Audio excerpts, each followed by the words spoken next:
Apollo Saturn V, designed to propel the United States manned lunar landing mission. 3 million parts from the labor of people at 20,000 companies, universities, and government facilities. A first stage assembled in Louisiana, using parts from Kansas, Missouri, Washington, and many other states. A second stage shipped to the Kennedy Space Center in Florida through the Panama Canal from California, with a stopover in Mississippi for testing. A third stage flown from California to Florida. An instrument unit from Alabama. The spacecraft came from factories in Oklahoma, New York, and California, and electronic systems came from such widely separated sources as Massachusetts and Wisconsin. Major equipment to prepare, test, launch, guide, track, and recover the spacecraft are the products of Minnesota, New Jersey, Pennsylvania, Arizona, Ohio, Tennessee, and other states.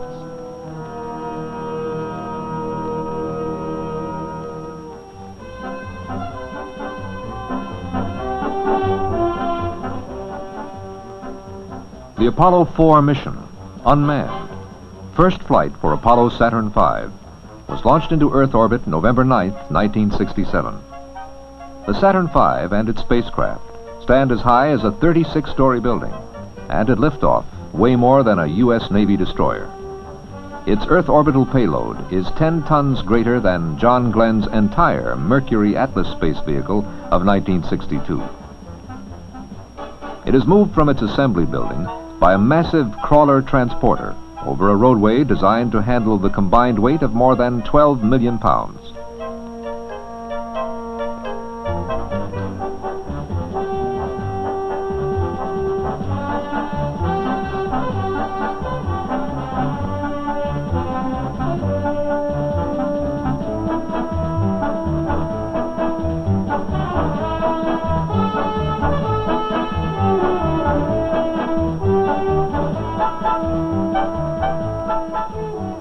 It is watched over in minute detail by an extraordinarily complex array of facilities.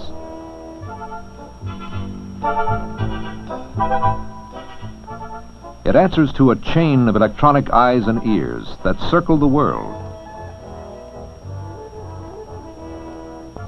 And it flies a course dictated by an assembly of advanced computers. It is the result of the work of some 300,000 Americans in the disciplines of science, engineering, technology, and management.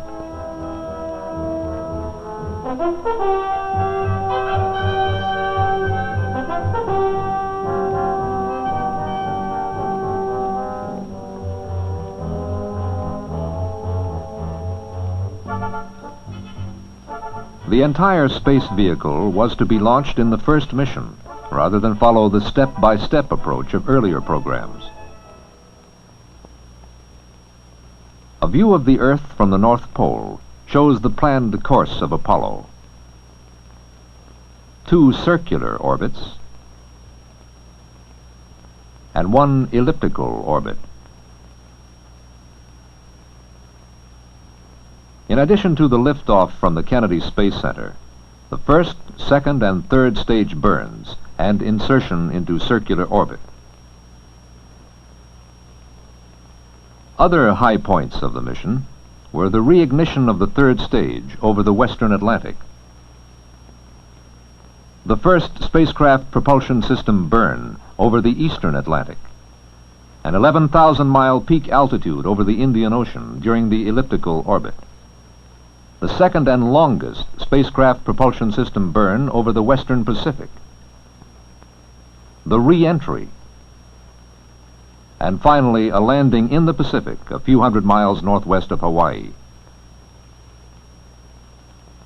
During the 25,000-mile-per-hour re-entry into the Earth's atmosphere, the spacecraft was to be guided, as in the lunar mission, along a roller coaster flight path, heating as it encountered the atmosphere, cooling as it climbed back toward space, reheating as it again plunged into the atmosphere for the final descent.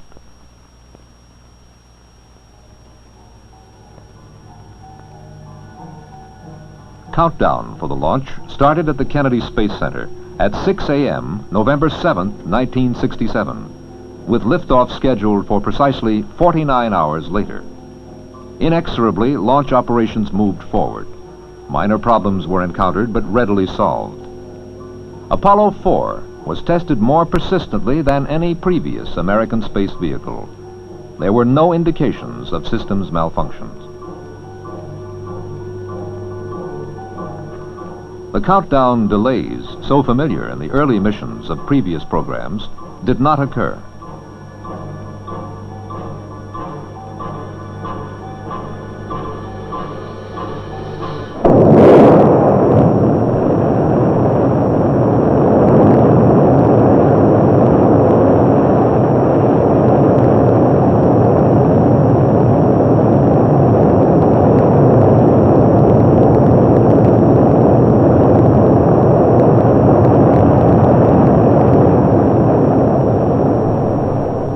Almost exactly as planned, Apollo 4 lifted off at 1 second after 7 o'clock, November 9th, 1967, with its first stage delivering 7.5 million pounds of thrust.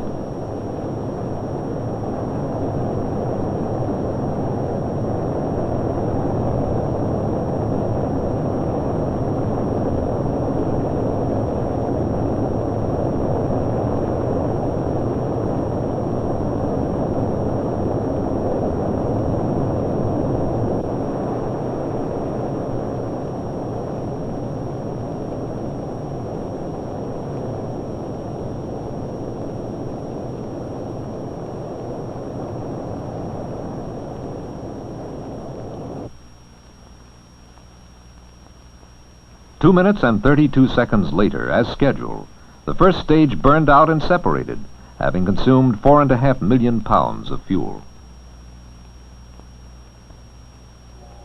The separation and second stage ignition were also recorded by cameras carried on board the vehicle, 40 miles above the Earth.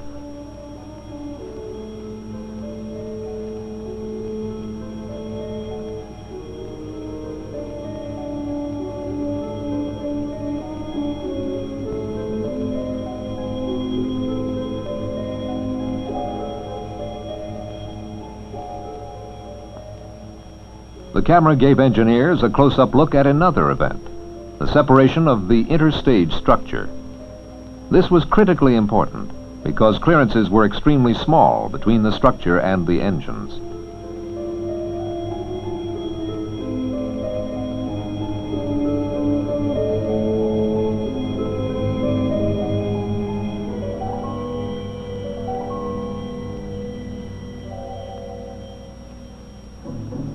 Shown in animation, the second stage performed perfectly for more than 6 minutes. A source of major developmental problems, the stage propelled Apollo 4 to an altitude of more than 100 miles.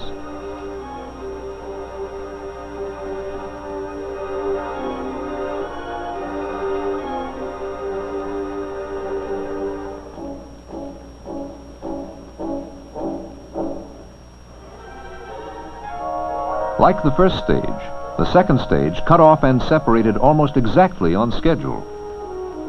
The third stage ignited and inserted Apollo 4 into a circular orbit, where it would remain for some 3 hours. In slightly more than 11 minutes, Apollo 4 proved out Saturn stages that had required years to develop. But the mission had over 8 hours to go. Now the orbiting Apollo 4 had to be checked out remotely in anticipation of the next series of events, and ground support facilities had to be evaluated.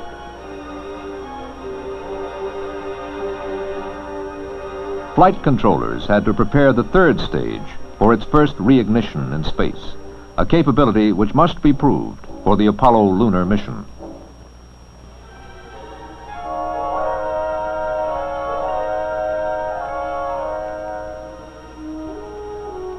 One of the few irregularities of the entire flight occurred at this point, when data suggested that a valve on the Saturn V third stage had not closed as planned for the reignition.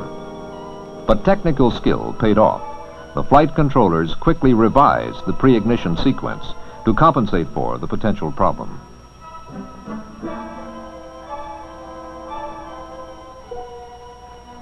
The third stage was fired as scheduled, propelling Apollo 4 into its elliptical orbit.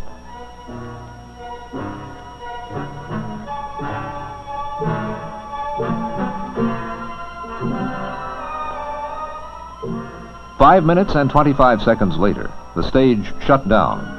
Saturn V, whose guidance computer had made over 300 million calculations since liftoff, had placed the spacecraft on course.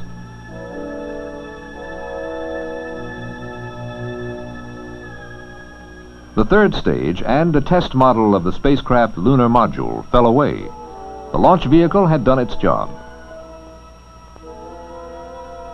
A few moments later, the spacecraft's own propulsion system ignited and burned for 16 seconds, giving the spacecraft the velocity necessary to reach a peak altitude of more than 11,000 miles.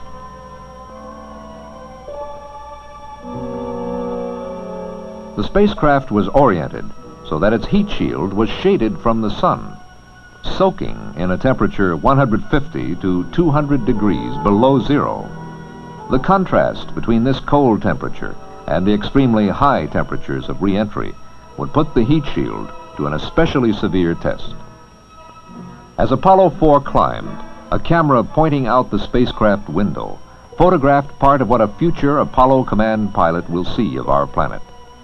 These photographs were selected from a series shot every 11.4 seconds during a 2-hour, 12-minute period as the Earth passed in front of the spacecraft window.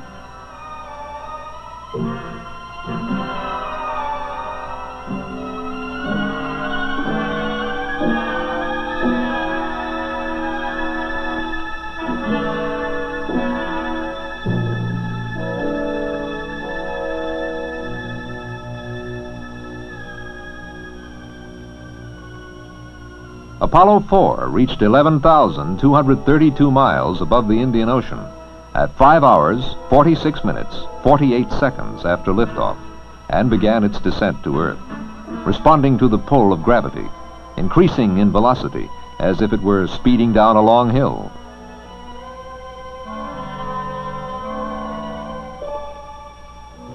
Some 2 hours, 20 minutes later, the spacecraft propulsion system again ignited, burning this time for 4.5 minutes.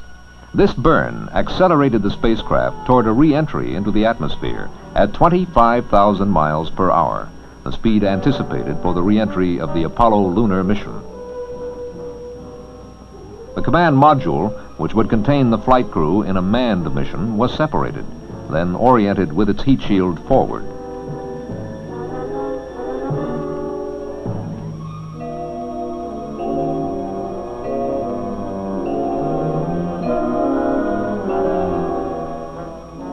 At about 8 hours, 40 minutes after liftoff, Apollo 4 re-entered the Earth's atmosphere.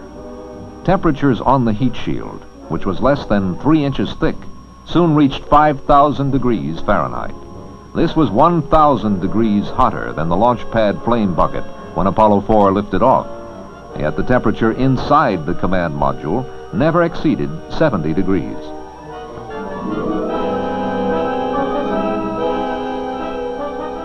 Could we have seen the actual command module on its path toward Earth, it would have resembled a meteorite from space.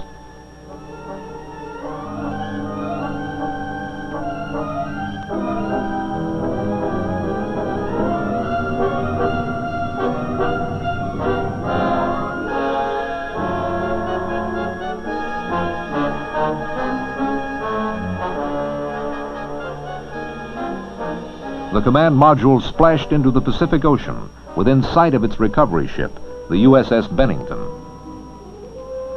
Although charred, the 5.5-ton command module, like the entire 3,000-ton Apollo Saturn V, had passed the test. Further, the chain of ground facilities and the launch and flight teams had shown themselves equal to the task.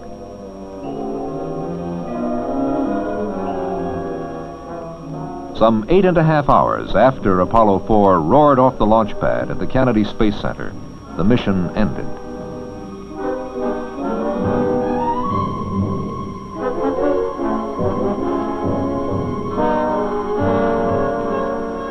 The road to the moon is a long and difficult one, and the flight of Apollo 4 is a successful beginning.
This is Apollo 5, the first all-up unmanned flight test for the Lunar Module, the spacecraft in which man will make his first landing on the moon, the final major piece of Apollo hardware to be tested.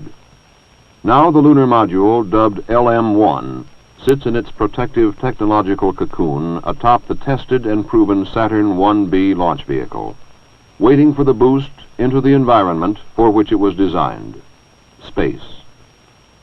It will not return to Earth, but will continue in a gradually decaying orbit until it re-enters and burns up.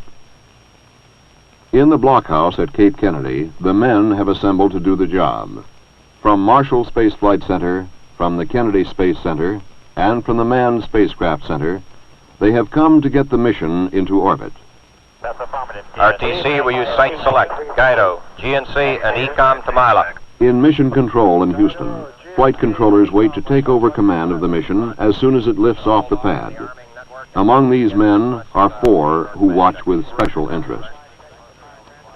Astronauts Jim McDivitt and Rusty Schweikert, who are scheduled to fly the first manned lunar module.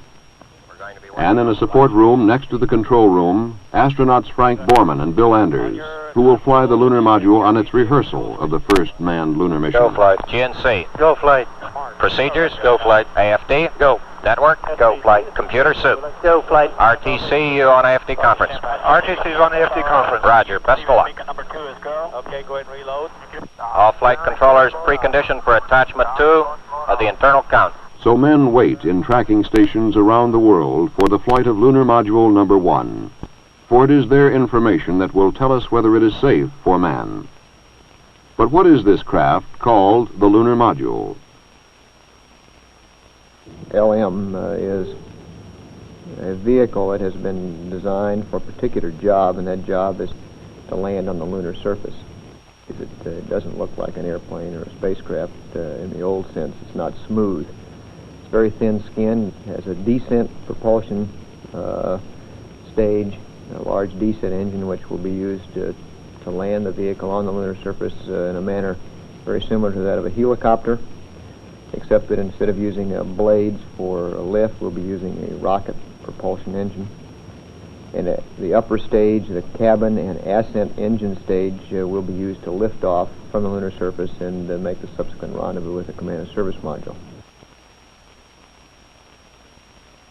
So the LM is really the taxi that provides the transportation between the orbiting command module and the lunar surface.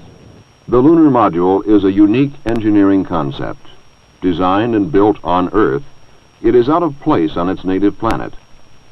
The airless surface of the moon, the empty reaches of space, this is where it belongs. The comfortable pull of Earth's gravity, the protective, life-giving atmosphere, these, to the Lunar Module, nicknamed LEM, are the hostile elements. Its engines cannot lift its own weight against the pull of the Earth. If it could fly on Earth, the aerodynamic forces of the atmosphere would tear it apart. So how do you test the lunar module before it flies in space? You test its engines in the man-made vacuum of an engine test stand. Its operating systems in gigantic vacuum chambers. You tumble it on stands in engineering laboratories. But the real test is when it flies. Roger, I am in flight control. Final status check, booster. Go. Retro. Go. FIDO. Go. Guidance. Go. Econ. Go. While the primary instructions for the mission are carried on board the LEM, the men on Earth in mission control can take over and fly it if necessary. But why all these elaborate precautions and details in an unmanned flight?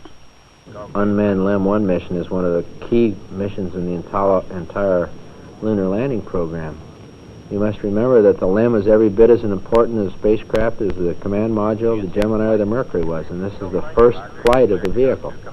Naturally, we'll all be looking at it with very, very keen interest. Flight CVTS Flag 2, verify your go for launch. Roger, we are go for launch. Okay, all flight controllers, let's play it cool. Launch sequence start. 15, 14, 13, 12, 11, 10, 9, 8, 7, 6, 5, 4, 3, ignition detected.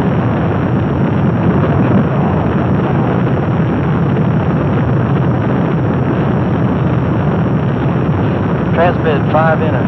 Climb start, 5 enter. Thrust okay. Affirmative. Program 11. Okay, TOK, P11.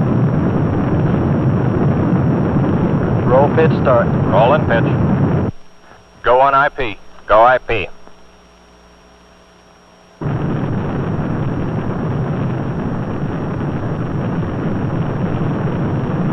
Stand by for nose. The launch and insertion into Earth orbit are on the nose.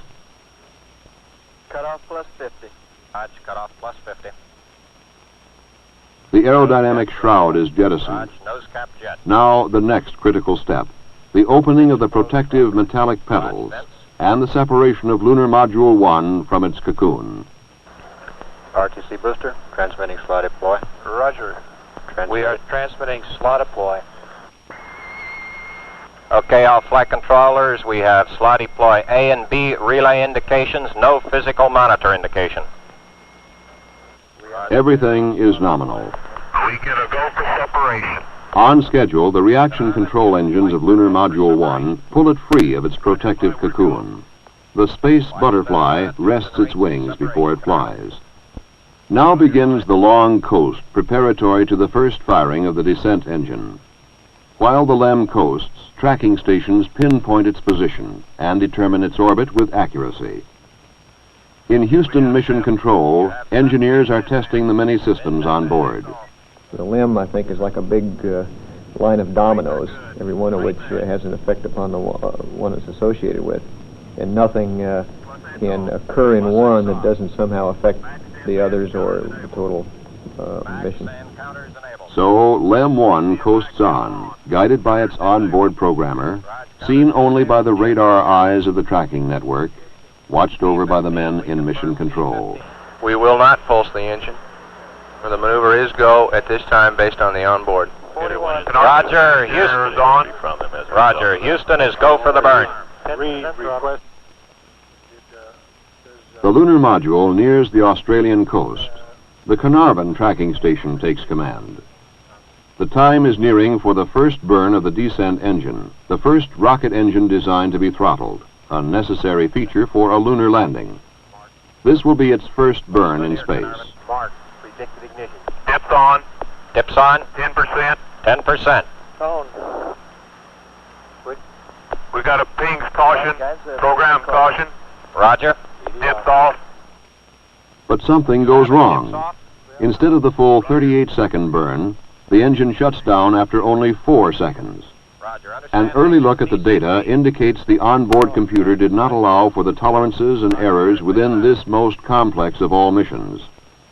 It shut down the descent engine when it sensed an error of less than 1.5 seconds, and computers don't argue. Capability of a crew, I think, is very significant in that you can change your mind in flight. You don't have to be restricted by the rather narrow capabilities of any pre-programmed mission. Faced with the unexpected, the computer made the only decision it could, and it was the wrong one. Now the success of the mission rests squarely on the team in mission control and in the tracking stations. The nominal plan is out the window. On communications lines all over the world, the alternates are discussed. But the final word must come from Flight Director Gene Kranz. I guess our best plan here, and I think the way we're going to go is alternate Charlie. Go ahead. In the attitude you've got. Go ahead. At 6:15 elapsed. Go ahead. Okay. The long throttle burn of the descent engine would be cut to 2 minutes and occur during its pass over the United States. Then the descent engine would go to 100% thrust preparatory for the biggest test of the mission, fire in the hole. Let's suppose that we're descending using the descent engine and suddenly we discover some fault in the descent or the ascent stage for that matter. Well, we would like to return to a safe lunar orbit. So what we would do is essentially abort, fire the ascent stage while it's still connected to the descent stage, and then milliseconds later fire the pyros that separate the two stages. Roger, you have dips arm. We show the ignition discrete. We show front chamber pressure. Front chamber pressure is come. We're burning, the rates are good. It's a good burn. We go. Over California now, up and down the power scale. The first rocket engine capable of controlled variations of its propulsion force is passing the test. This is the time of maximum stress on the lunar module and on the men, flight controllers, astronauts, and engineers, to whom Lunar Module 1 represents years of their professional lives. And now there is another factor. A second test for the ascent stage is a burn to depletion of its propellant. This was to come one orbit after fire in the hole to test the restart capability of the engine. Now, if it looks critical, this burn will be combined with fire in the hole. Max thrust. Raj. Watch stage. Staging. Raj, staging. Apps on. Okay, let's watch this. We got 60 seconds. Let's make a good go-no-go here. Flight fighter, we're looking at White Sands track. It is good. It's solid. We're go. The burn is good. Lunar Module 1 is performing fantastically well as a spacecraft. The shutdown order is given after 60 seconds of ascent burn. Now it is time for the burn to depletion. However, as the lunar module continues its flight, the Earth has rotated under it until it has moved nearly off the tracking range. LAM 1 will now pass over only one station, Hawaii, that can give the new and accurate information its computer needs, and can command the engine to restart. It looks like on the coming pass, Hawaii will send the update, and on the next, send the command signal. But now another problem crops up. Flight, we're going to run out of RCS and B here the way we're going. Okay, Jack, let's stay cool. Because of the new mode of flight, the Attitude rockets are running low on propellant. It looks as though these small but critical engines may not last for 2 more orbits. But an update of orbit information shows that Lunar Module 1 will just pass within range of the Carnarvon station, whose range has been extended by the addition of the tracking ship Coastal Sentry Quebec, CSQ. Flight Director Kranz makes his decision. Update at Carnarvon and fire at Hawaii. It's go for the burn. Guidance from flight, we're having a lot of dropouts. Roger, flight. ECOM, let him know when he's clear to command again. Go. But the pass over Carnarvon is too short. The full update does not get to the lunar module, including an instruction that would have drained some of the propellant from the ascent engine tanks into the tanks of the Attitude rockets. Without this propellant, it is doubtful if the final ascent burn can be ignited. Now it gets tight. Tank pressure is just enough. It has to be this orbit. The flight team is under the gun. Kranz's plan is time critical. The rest of the information will be sent up early during the Hawaii pass. After a quick guidance check, the ascent propulsion system will be fired. The signal to ignite the engine is PRA-5. You have clock and compare pulses. That's negative, Flight. We got a spacecraft reject on that. We don't show any clock compare pulses, Flight. Retransmit. Guidance execute PRA start. It's go. The burn works. Okay, And at shutdown, it holds. You got it?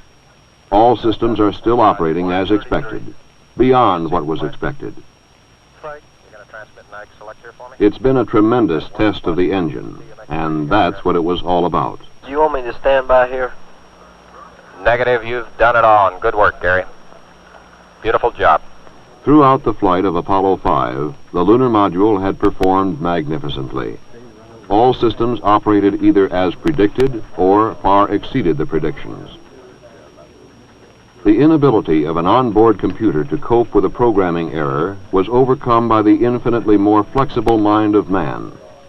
Hundreds of additional commands sent from Earth put the lunar module through a demanding real-time test.